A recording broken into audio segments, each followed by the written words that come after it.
then I have a few things to say.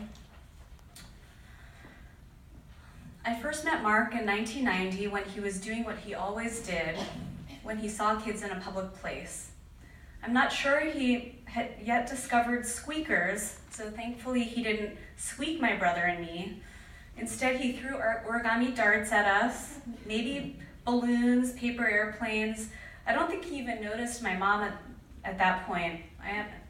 I honestly got a little annoyed by this weird guy throwing in a vest who wouldn't stop throwing things at me, so I kept making excuses to leave the room. Shortly after that, he started showing up at the house, bringing us toys, soda, other treats. Well, maybe some of those things were for my mom, but Jacob and I enjoyed them too. Soon after that, we all moved together to Allentown. We definitely had our disagreements as we grew to be a family, but Mark was a great parent. He taught me that a life's passion and how one earned an income didn't necessarily have to be the same or tied. That said, he did teach me to be intellectually curious and to take my work seriously. I admired how he spent full work days reading, researching, gathering knowledge, and his days as a research editor for the Exporter's Encyclopedia. He spent his work life reading newspapers from around the world that would always come home with pink clippings from the Financial Times, printouts from Reuters, and other articles he thought I'd like to read. I learned so much from his happening upon information and sharing it with me in the way that we all take for granted now in the internet era. Growing up, I remember so many Sundays, and Saturdays, Mark spent sitting in the basement, folding origami while watching TV or listening to the radio. And only in writing this did it dawn on me how many sunny days I've spent in windowless rooms by myself, making objects that serve no functional purpose.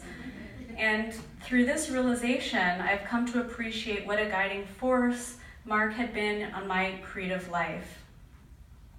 He taught me that sitting alone in a room making funny objects is inherently valuable.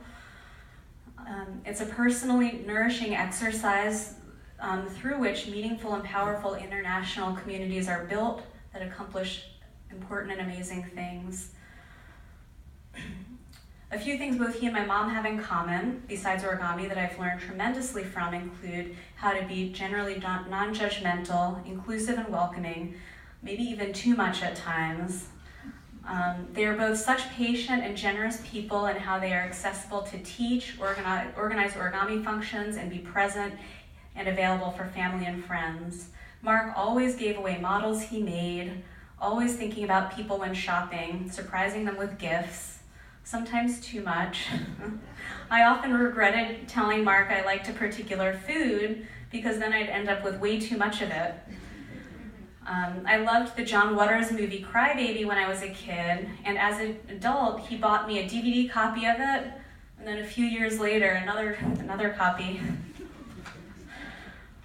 There are many life events I wish I could still share with him, and it's been sad that it's taken Mark's passing to come to some of these realizations.